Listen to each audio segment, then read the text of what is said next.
자, 오늘 아침 주요 뉴스 키워드와 함께 자세히 분석해 보겠습니다. 김대호 박사 나오셨습니다. 박사님 어서 오십시오. 예, 반갑습니다. 자, 첫 번째 키워드 확인하시죠. 엔비디아 랠리. 이번 주 시장의 최대 관심사가 맞는 것 같습니다. 22일 엔비디아의 지난 분기 실적 발표 전에 벌써 기대감이 높아지면서 특히 여러 기관들이 지금 목표 주가를 상향 조정했습니다. 밤사이 주가가 지금 2% 넘게 올랐는데요. 이 상황을 지금 어떻게 보고 계십니까, 박사님? 예, 지금 이 뉴욕 증시는 그야말로 엔비디아만 지켜보고 있는 그야말로 엔비디아의 시간이다. 이렇게 볼 수가 있습니다. 네. 전 투자자들이 엔비디아가 또 한 번 폭발하느냐 아니면 기대에 조금 못 미쳐서 차익 매물이 쏟아지느냐 여기에 지금 귀추를 주목하고 있는 이런 상황입니다. 엔비디아 주가가 조금 오르니까 다른 관련 매그니피션트 7 종목도 덩달아 AI 특수가 2차 폭발이 올 수도 있겠구나.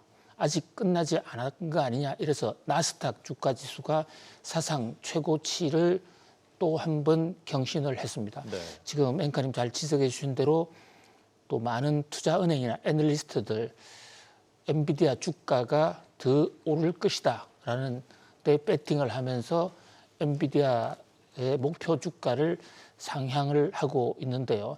그 중에서도 이제 가장 공신력이 있는 바클레이즈는 그동안에 엔비디아 주가를 현재 시세, 현재 지금 엔비디아가 940, 50불 정도 오락가락하고 있는데 그거보다 훨씬 낮은 850을 보고 있었거든요. 네. 그런데 아주 비관적으로 보아왔던 바클레이즈가 $1,100 이상으로 봤다. 이 대목에서 좀 시장은 좀 주목을 하고 있는 그런 모습입니다. 물론 목표 주가를 내린 곳도 있습니다. 그러니까 한결같이 올렸다라고 보기는 어려운데요. 대세가 아직도 엔비디아는 죽지 않았다. 자, 이 엔비디아는 잘 알다시피 지금 AI 인공지능 특수에서 사실상 그 인공지능 교육 학습에 들어가는 GPU를 거의 독점적으로 생산할 수 하고 있기 때문에 인공지능이 뜨면 엔비디아부터 뜨는 지금 그런 구조를 보이고 있는데요. 네. 그러나 시장 한편에서는 엔비디아 주가에 대해서 좀 걱정하는 두 가지 시각이 있습니다. 하나는 지금 엔비디아의 대체제가 혹시 나오지 않을까. 오늘 밤부터 시작하는 마이크로소프트의 기술 개발자 회의, 빌드라는 회의가 네. 시작이 되거든요. 자, 거기서 이 코발트라는 그러니까 자체 칩을 공개한다라고 지금 예고가 돼 있습니다. 네. 그런데 이 자체 칩이 과연 엔비디아를 대체할 수준이냐 아니냐 하는 이 대목과 관련해서 만약에 대체를 한다면 엔비디아 독점은 깨질 것이고요.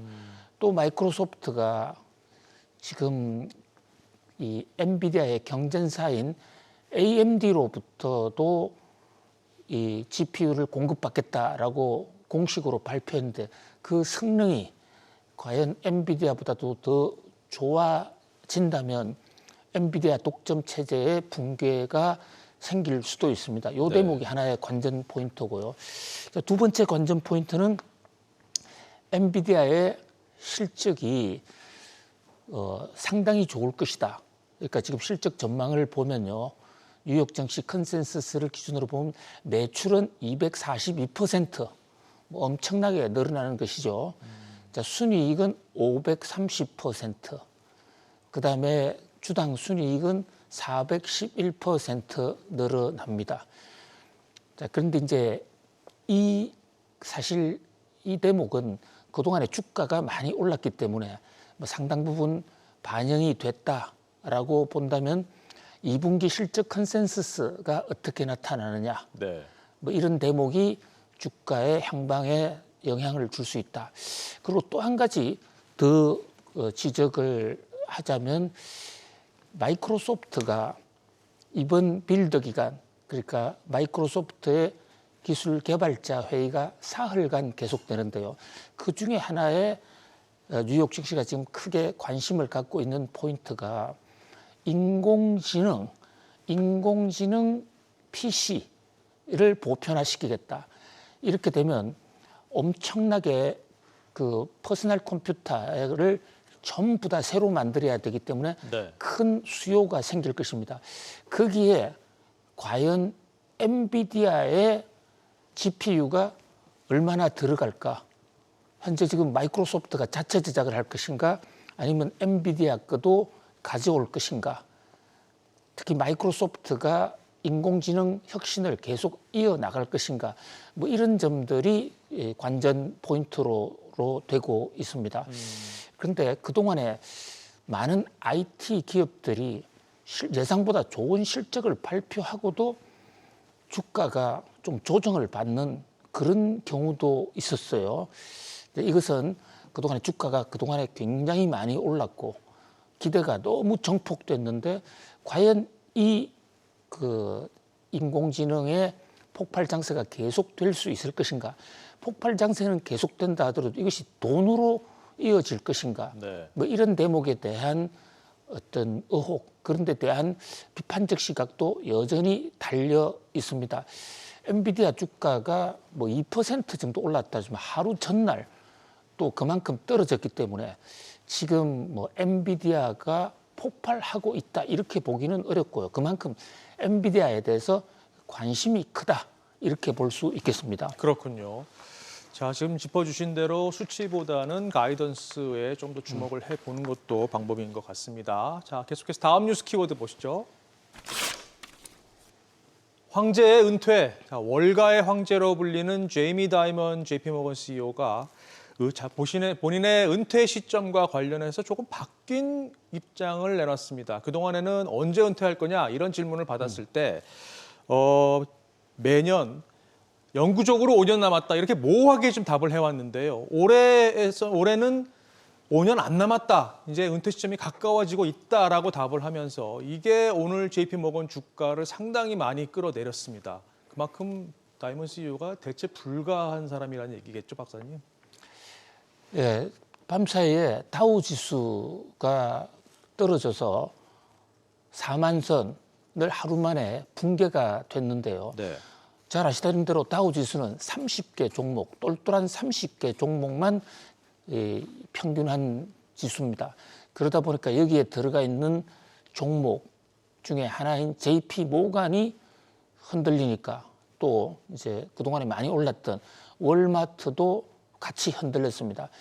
그래서 다우 지수가 4만이 떨어졌고 4만이 붕괴된 그 핵심이 무엇이냐를 이제 분석을 해 보다 보니까 이 제이미 다이먼이 나 이제 그만둘래.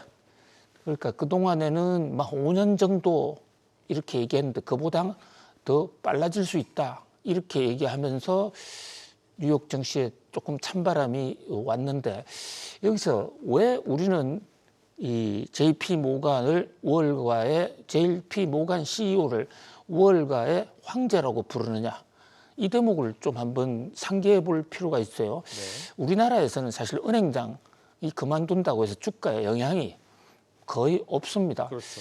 그런데 이제 미국에서의 이 JP 모간이라는 은행이 차지하고 있는 위상이 우리나라하고는 좀 많이 달라요. JP 모간은 투자은행, 일반 상업은행 다 하고 있는 그런 미국에서 가장 큰 은행이기도 하지만 역사적으로 보면요. 미국이 경제 대공황으로 가장 어려움을 겪었을 때가 1907년입니다. 네.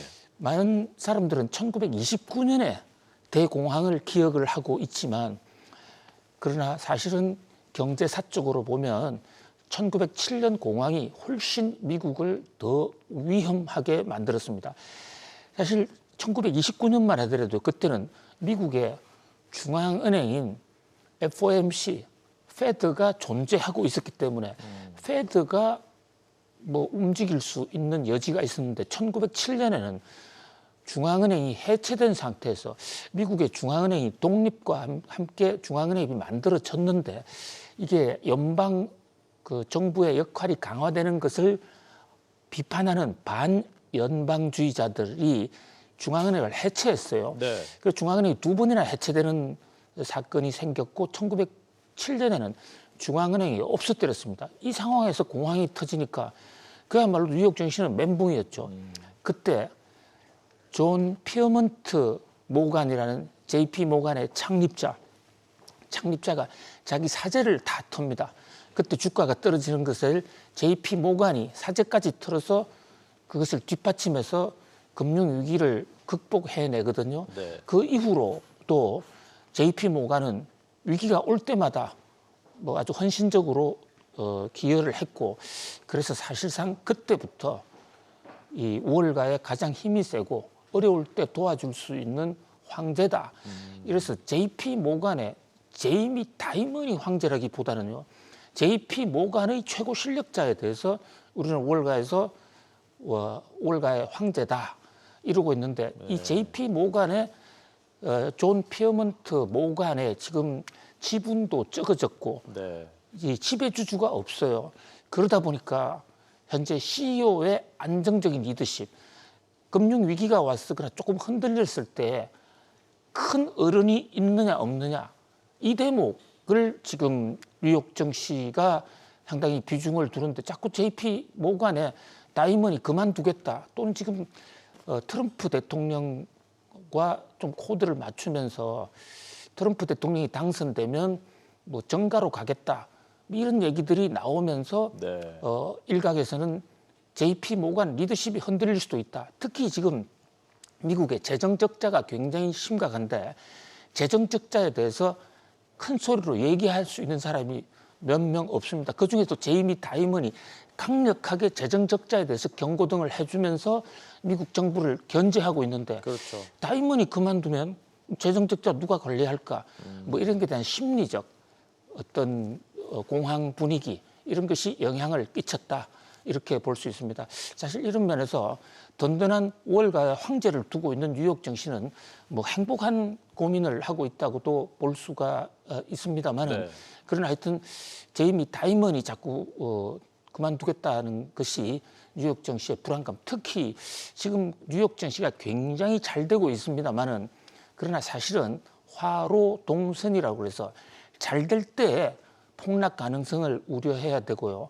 특히 그동안에 미국의 뉴욕 증시의 여러 가지 경제 공황은 주가가 아주 폭발적으로 올라갈 때 한꺼번에 무너진 그런 경험이 있거든요. 뭐 그때 이 JP 모간의 수장 같은 이런 월가의 황제가 있다면 좀 더 안전하지 않겠느냐라는 그런 심리가 이제 사의 발표하면서 조금 흔들렸다 이렇게 볼 수 있겠습니다. 그렇군요. 자, 다음 뉴스 키워드 보시겠습니다. 이란 대통령, 에브라임 라이시 이란 대통령이 헬기 추락 사고로 숨졌습니다. 뭐 원인은 일단 악천후 때문인 것으로 알려졌지만 온갖 추측과 지금 음모론이 나오면서 이 중동 정세가 지금 뭐 경랑에 빠졌다 이런 소식들이 지금 나오고 있는데요. 어떻게 이 상황을 보고 계십니까? 예, 뭐 중동 정세를 걱정하는 시각들이 적지 않은데요. 그러나 저는 개인적으로 걱정이 태산이다. 걱정이 너무 많이 증폭이 됐다. 이렇게 봅니다. 네. 자, 지금 국제 유가 하락하고 있습니다. 그 도대체 금융시장에 미치는 영향 거의 없습니다. 자, 왜 이렇게 이란 대통령 사망에 별로 금융시장이 반응하지 않느냐? 이것은 자, 첫 번째 이란의 독특한 정치 구조를 우리가 볼 필요가 있는데요. 이름이 대통령이니까 대통령은 1인자잖아요. 대통령이 흔들리면 나라가 흔들리는데 이란의 대통령은 1인자가 아닙니다. 허수아비인 거죠. 우리나라로 치면 뭐 총리 정도 된다라고나 할까요? 이란은 하메이니 국가 원수가 모든 것을 다 하고 있습니다. 그런 면에서 국가 흔들릴 가능성이 전혀 없다. 이렇게 볼 수가 있고요. 또 그다음에 이 사망 사건이 이스라엘이나 미국의 공격이었다면 이게 외교 안보적으로 큰 어떤 혼선을 야기할 수도 있는데 그렇죠. 현재까지 나타난 바로서는 아주 단순한 사고. 더더군다나 이 비행기가요, 헬리콥터가 50년 이상 된 미국의 고물 중고 비행기를 타고 가다가 일어난 사고. 사실 미국이 지금 이란에 대해서 경제 제재를 하면서 비행기 부품 같은 걸 제대로 팔고 있지 않아요. 네. 뭐 이런 것을 놓고 볼 때 이란이 경제 제재로 해서 엄청난 고통을 겪고 있나를 다시 한번 보여주는 상황인데요. 물론 뭐 어떤 나라의 지도자가 유고되는 거 우리가 그 가능성에 대해서 좀 대책을 세우는 것은 필요하겠습니다만은 그러나 뭐 이 총리급에 해당하는 이란 대통령에 대해서 일부 전문가들의 우려는 좀 너무 지나치다 이렇게 볼 수 있겠습니다. 그렇군요. 자, 다음 뉴스 키워드로 넘어가시죠. 해외 직구 반성문. 자, 국내 이슈로 넘어옵니다. 어제 대통령실이 그동안에 그 KC 인증이 없는 해외 직구는 전면 차단하겠다고 했다가 이거를 철회한 부분, 이 부분에 대해서 직접 나서서 사과를 했습니다. 이번 상황을 그냥 해프닝으로 끝내서는 안 되겠죠, 박사님? 그렇습니다. 근본적으로 문제의 본질이 뭐냐라는 것을 새기면서 반성을 해야 될 것 같은데요. 네. 왜 반성하는지를 잘 모르고 반성을 하면 다음에 또 사건이 일어납니다. 뭐 일각에서는 당하고 협의 안 했으니까 그래서 혼선이 빚었다. 그러면 국민의힘이라는 당하고 협의를 하면 현명한 솔로몬의 지혜가 나올까요? 나왔다면 그동안의 정책들은 왜 그렇게 우왕좌왕 갈팡질팡 정책을 많이 했겠습니까? 자, 결국 대통령까지 사과했지만 무엇을 사과하는지에 대해서 문제의 본질을 꿰뚫지 못하고 있다. 좀 안타까운데요. 문제의 본질은 자, 지금 총리실이 혼자서 정책을 해서 이런 혼선을 빚었다는 것도 있겠습니다만 그보다 더요. 왜 직구를 막았는데 국민들이 이렇게 흥분하느냐. 한마디로 우리나라 유통산업이 재벌 독점 체제에서 몇 기업들이 다 농단하기 때문에 가격이 너무 비싸고 네. 서비스가 엉망이고 거기다가 구하는 제품이 없어요. 그 돌파구로 해외 직구를 뚫었는데 그것을 막으니까 문제가 생긴 것이거든요. 문제의 본질은 소비자 선택권과 한국 유통산업의 혁파인데 그 문제를 지적하는 시각이 별로 없다. 네. 사실 이 테무나 알리가 가져오는 그 위험 상품 그것은 계속 막아야 됩니다. 그것은 건강에 나쁜 제품이라면 막아야 되는데 이것도 무조건 또 다시 원점으로 돌린다. 문제의 본질은 한국 유통산업 혁신이다. 이렇게 지적을 하고 싶습니다. 맞습니다. 자, 다음 뉴스 키워드 보시겠습니다. 쪼개기 밸류업. 지금 주요국 증시들이 뭐 불장입니다. 그런데 우리 증시만 답답한 흐름을 보이고 있는데요. 쪼개기 상장도 여전하고 또 정부의 밸류업 프로그램은 힘을 발휘를 못하고 있고 이럴 때 어떤 대책이 필요하겠습니까? 네, 문제의 핵심 잘 지적을 해주셨는데요. 지금 전 세계 주가 뜨거워도 너무 뜨겁습니다. 뭐 불장인지 핵폭탄장인지 네. 엄청나게 올라가고 있는데 우리 증시요. 우리 증시 2011년도에 3,100까지 갔잖아요. 그때 비하면 우리 증시 지금 아주 미미합니다. 네. 밸류업 한다고 그렇게 소리를 쳤는데 소리만 요란했지 밸류업이 제대로 되는 게 없다. 지금 중국도 밸류업을 중국 증시도 최근에 엄청나게 뛰고 있어요. 그 취지는 좋지만은 밸류업의 핵심을 빼먹은 게 아니냐. 특히 우리 한국 증시가 뉴욕의 증권 시장에서 코리아 디스카운트를 되고 있는 문제 딱 두 가지만 지적하라고 하면 첫 번째가 중복 쪼개기 상장입니다. 자, LG 그 화학이 쪼개기 상장해가 배터리 만들었을 때 미국 뉴욕 언론들이 한국에 다시는 투자하지 말자. 그런데 최근에 현대 중공업에서 또 쪼개기 상장했죠. 네. 쪼개기 상장하면 잘 되는 기업에 투자했다가 망합니다. 그러니까 한국 기업에 투자할 수 없는 것이죠. 그런데 이번에 밸류업에서는 쪼개기 상장에 대한 대책, 그냥 기업이 자율로 알아서 하라. 네. 기업이 자율로 알아서 할 수 있을 것 같으면 지금 코리아 디스카운트가 생기지 않았겠죠. 자, 두 번째 좀비 기업. 쓰러져야 될 기업이 그냥 살아다닙니다. 귀신이 살아다니는 한국 증시.